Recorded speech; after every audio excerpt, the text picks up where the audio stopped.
Hi, I'm Swar Pasail, course instructor for fluid mechanics. In this presentation, we will find out how does pressure vary with variation in density and temperature, and we will find out how to measure pressure, and under that how piezometer is used to measure pressure of a liquid. Air can approximately regarded as an ideal gas and it obeys ideal gas law. So P is equal to C into rho into T, where P is pressure exerted by the gas, C is a constant, rho is density of the gas which is equal to mass by volume, and T is equal to temperature of the gas. So pressure of a gas varies with change in density and temperature. So as density increases, pressure increases, and if it decreases, pressure also decreases. And with rise in temperature, P also rises, and with decrease in temperature, P also reduces. Now we will find out the variation of atmospheric pressure with altitude. Usually pressure decreases with height above the Earth's surface. Altitude is nothing but the height above the sea level.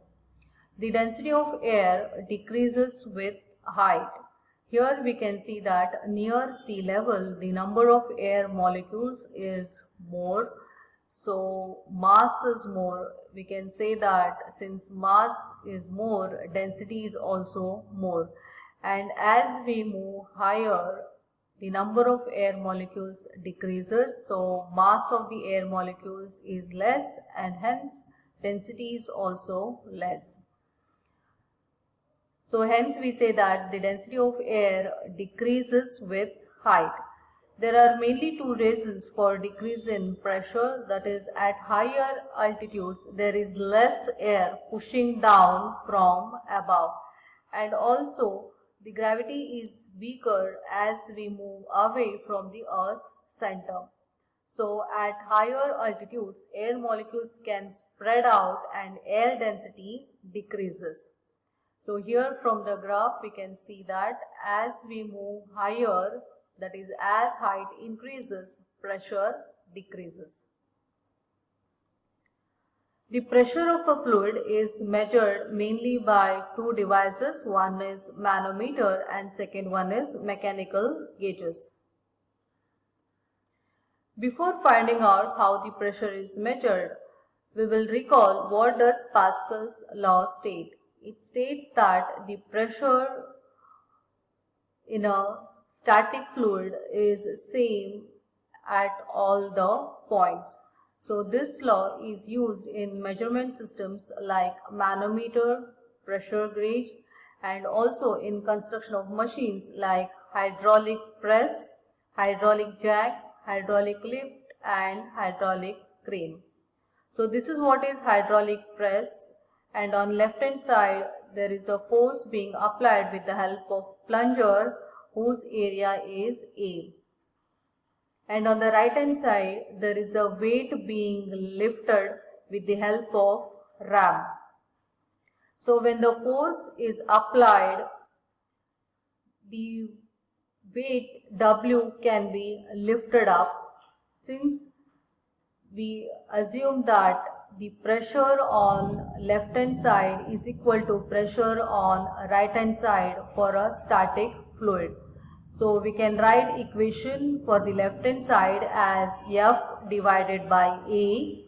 F is force applied by the plunger, A is area, which is equal to weight being lifted, that is capital W, which is unknown term and it has to be found out, that divided by A, that is area of ram. So by knowing F, area of plunger, and area of ram, we will be able to find what is the weight being lifted. So here we apply Pascal's law, that is pressure at any point in a static fluid is same. So the same law will also be applied while calculating pressure using manometer. Manometer is a device used for measuring fluid pressure, which consists of bent tube, and it can contain one or more liquids of different densities.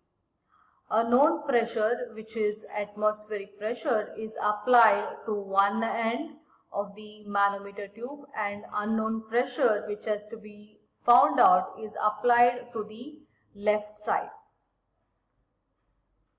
The most commonly used standard fluid in manometer is mercury, and manometers are classified as simple manometers and differential manometers.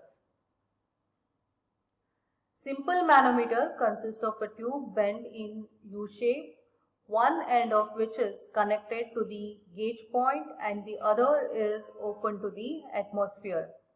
Simple manometers are used to measure pressure at a point in a fluid contained in pipe or a vessel.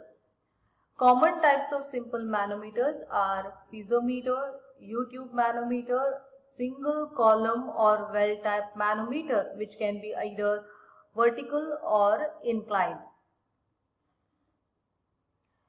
Piezometers are used for measuring moderate pressures. It consists of a glass tube, one end of which is connected to the pipeline or a vessel in which the pressure has to be measured, and the other end is open to the atmosphere.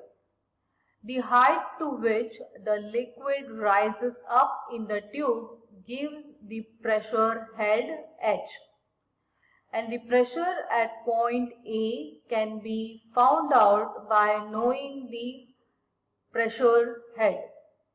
So we can write P is equal to W into H, where W is the specific weight of liquid. And if we know density of liquid, we can use equation P is equal to rho G H, as W is equal to rho into G, where rho is density of liquid, G is acceleration due to gravity, and H is height of liquid in the piezometer from the center of the pipe or the vessel. There are some limitations of using piezometer, that is, it can measure positive gauge pressures as the surface of liquid is subjected to atmospheric pressure, and hence it cannot be used for measuring negative or vacuum pressures, and they cannot be employed when large pressures in the lighter liquids are to be measured, as they would require very long tubes and it is very difficult to handle such long tubes, and gas pressures cannot be measured with the help of piezometers. Thank you.